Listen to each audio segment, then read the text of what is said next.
हम है एग्जाम पर कलम से क्रांति। तो उत्तर प्रदेश पुलिस कांस्टेबल की तैयारी करने वाले अभ्यर्थियों के लिए यह बहुत बड़ी सूचना है।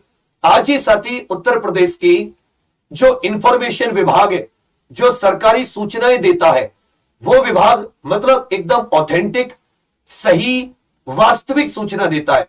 जिस तरह केंद्र सरकार का पीआईबी होता है, इसी प्रकार से राज्य सरकार का भी सूचना एवं प्रसारण विभाग होता है, प्रकाशन विभाग होता है। तो आज उसने ट्वीट किया है, जिसके माध्यम से उसने बताई कि 9,000 पद और बढ़ा दिए गए। पहले 26,000 की आशा थी, अब कुल 35,000 से अधिक UP police constable, civil police, PAC, fireman इत्यादि के पद होंगे। तो ये आपके पद किसी भी समय मतलब अगले 8-10 दिन में किसी भी समय आपके लिए नोटिफिकेशन आ सकता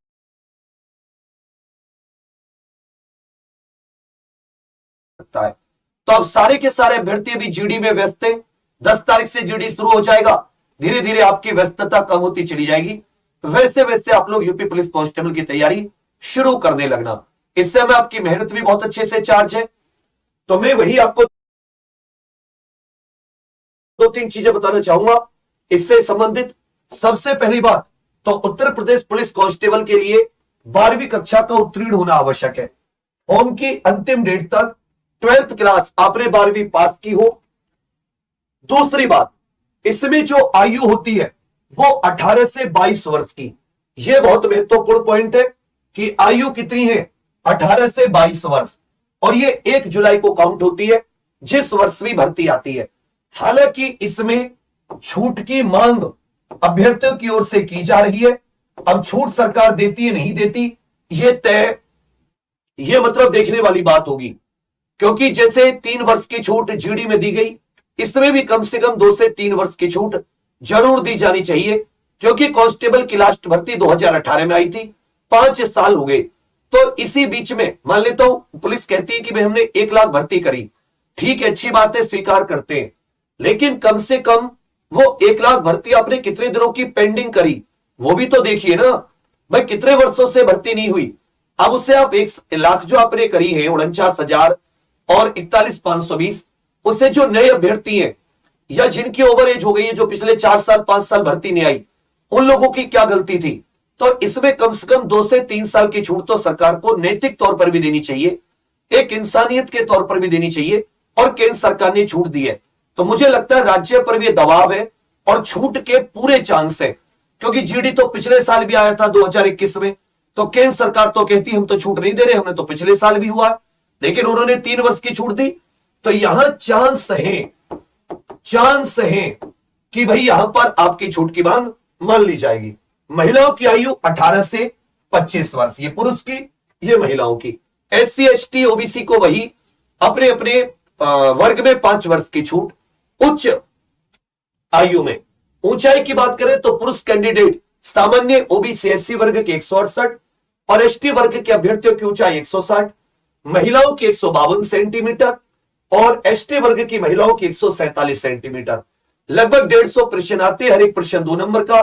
4 सब्जेक्ट होते हैं इसमें, क्या हो जाते हैं, 4 सब्जेक्ट। रीजनिंग के 55 प्रश्न करने का मतलब यह है, हालांकि आते तो रीजनिंग में भी 37-38 ही है, लेकिन रीजनिंग का एक पोर्शन, मैथ का एक पोर्शन रीजनिंग में काउंट होता है। तो उसे वो सवाल होते मैथ के, लेकिन लगते वो रीजनिंग जैसे है, मतलब उनका तरीका जो होता है वो रीजनिंग जैसा होता है। फिर दौड़ भाग है 4800 मीटर 25 मिनट में लड़कों के लिए, और महिलाओं के लिए 2400 मीटर की दौड़ 14 मिनट में, ये इसकी दौड़ भाग है। पिछले कट ऑफ की बात करें तो आप ये समझ सकते हैं कि कट ऑफ जो पिछली है उन पर मैं अलग भी वीडियो बना दूंगा, पहले भी बनाई है, काफी हाई रही है। और आपको मैं तीनों प्रकार के कट ऑफ, 41,520 वाली, 49,568 वाली, और जो आपकी ये दूसरी वाली है जेल वार्डर वाली, सबकी कट ऑफ इसमें बहुत अच्छे से, और बच्चे इतने दिनों से भरे बैठे हैं तो आप समझ सकते हैं। दूसरी चीज, इसकी जो हम लोग क्लास हमारी सुबह 8 बजे से चल रही है, 8 से सुबह 12 बजे तक, फिर शाम में 8 से 10 बजे तक।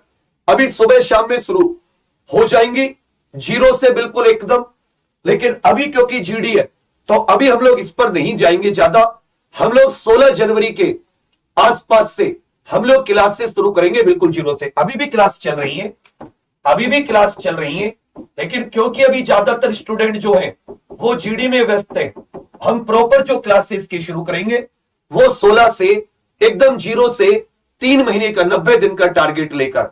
अभी अब इसकी तैयारी के लिए आपकी जो रणनीति होनी चाहिए, वो रणनीति का जो एक सबसे महत्वपूर्ण टास्क है, उस रणनीति में मैं आपको बताऊं कि आप लोगों के पास जो प्रीवियस ईयर पेपर है, जितने भी अभी तक शिफ्ट हुई है इसकी, जितनी भी प्रीवियस ईयर हुई है, जितनी भी प्रीवियस ईयर शिफ्ट हुई है, ये सारी की सारी आपकी बहुत अच्छे से, इनको अच्छे से एनालिसिस करनी है। जिसने इसको अच्छे से एनालिसिस किया उसे समझ में आ जाएगा कि मुझे कहां पढ़ना है और कितना डीपली पढ़ना है, किस स्रोत से पढ़ना है। समझ रहे मेरी बात? यदि आपने पिछली परीक्षाओं की एनालिसिस नहीं की, आप लोग फंसे रह जाओगे, क्योंकि आपको यही नहीं पता चलेगा कि हमें कौन सा कितना पढ़ना है। टारगेट इस बार बहुत अच्छे से रखना, 3 से 4 महीने का समय मिलेगा, टारगेट बहुत बढ़िया से रखना। 90 से 100 दिन की तैयारी बिल्कुल बिना विचलित हुए, जितनी देर थ्योरी पढ़ो, जितनी देर थ्योरी तैयारी करो, उसी का आधा समय रिवीजन में भी जरूर दो। एक टाइम टेबल बिल्कुल फिक्स कर लेना, एक फिक्स टाइम टेबल, दुनिया इधर से उधर हो जाए, कौन क्या कर रहा है, कैसे पढ़ रहा है, उसको देख के नहीं, अपना एक फिक्स टाइम टेबल, अपने एक फिक्स टाइम टेबल के साथ शेड्यूल कि मुझे ये चैप्टर का ये टॉपिक इस दिन पढ़ना है, ये आज खत्म करना है, आज इसकी मुझे रिवीजन करना है और आज मुझे इसका दोबारा रिवीजन करना है। एक एक चीज जब आपकी बन गई, उसके बाद में आप देखोगे कि आपका स्कोर भी बढ़ता जाएगा और आप अच्छे नंबरों से पास भी करोगे। अब यह सब आपको कहां मिलेगा? प्रीवियस ईयर तो शिफ्ट वाइज सोल्ड आपको example.com पर मिल जाएगा, इसमें कोई शक नहीं है। एग्जाम्पल ऑफिशियल एप्लीकेशन पर सिलेबस मैंने पहले भी डाल रखा था, मैं इसको दोबारा डाल दूंगा। इसमें सिलेबस वगैरह सब कुछ बहुत ध्यान से है, प्रत्येक